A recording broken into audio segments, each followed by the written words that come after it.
لیدران عزیز، لیدران محترم لایحه فابریک فورور، هر یک شما در کانال خود پیشواز میگیرند. نام من سجاد خطرنظرف امروز در موضوع چگونه با اعتراضهای مردم درست جواب دادن لازم است صحبت میکنیم.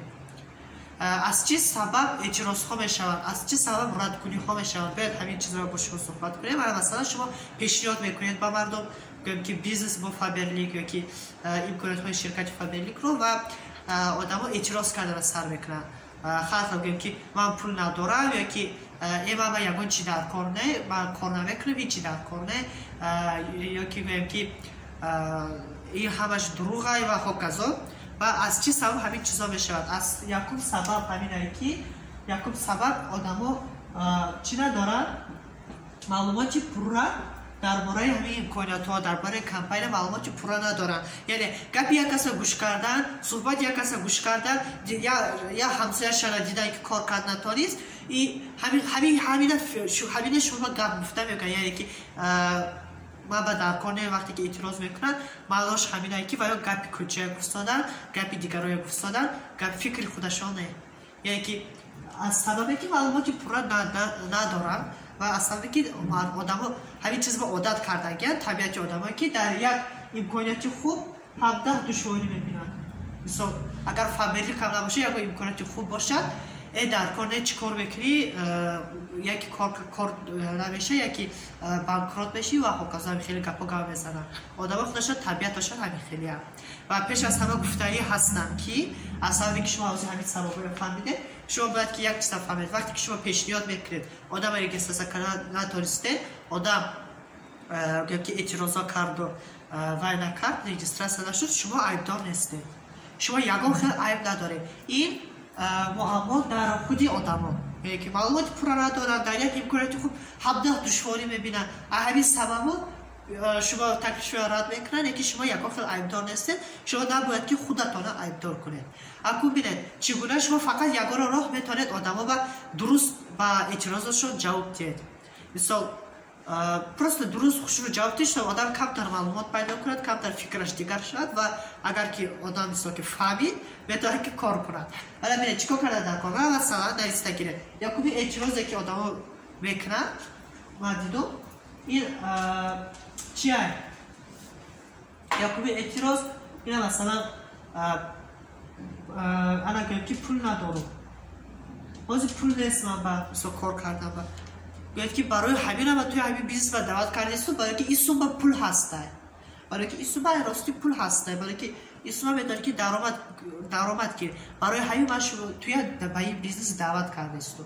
اگر که تو پول نیست گذاشت نگیره، اگه جو پول میشه، پول نباشه تنبالی باید که بیزنس کنی، تنبالی باید که کار کنی.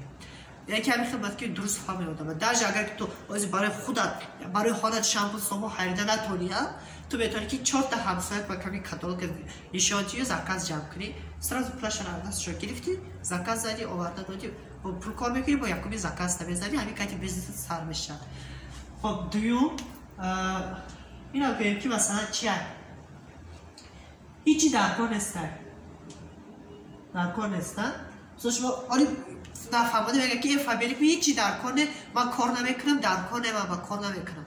شما باید درست بگویید که تو وای کن، تو کار کنید شرط نه، تو یک بار گوش کن، پرزنتاسیون کمپانی، امکانات کمپانی یک بار گوش کن، یا یک بار آفیس رایم یک جای گوش کن، تماشا کن.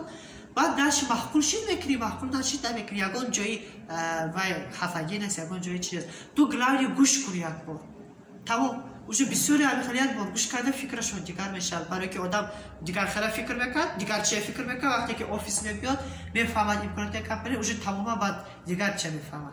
برای همین شما دائما خیلی درست باید که جواب بدید. یا که نمیشه میگه که مثلا من میگه که این کار برای من نه، من نمیتونم این کارو کردن، سلایستا رفتن کردن، شما کانسپت کردن رفتن کردن، من این کار برای من نه، من نمیتونم این کارو کردن. گفت که ایگوجا تو میدونی، ایگوجا میدونی که تو این کارو کردن نمیتونی، تو یک بار این کارو نکردگی، ایگوجا میدونی.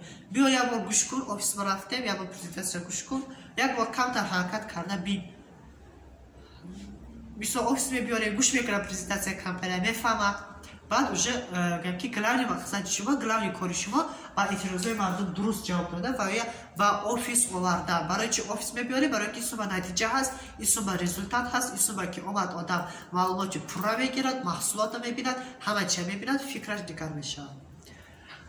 یکی نمیشه آدم میگه مثلا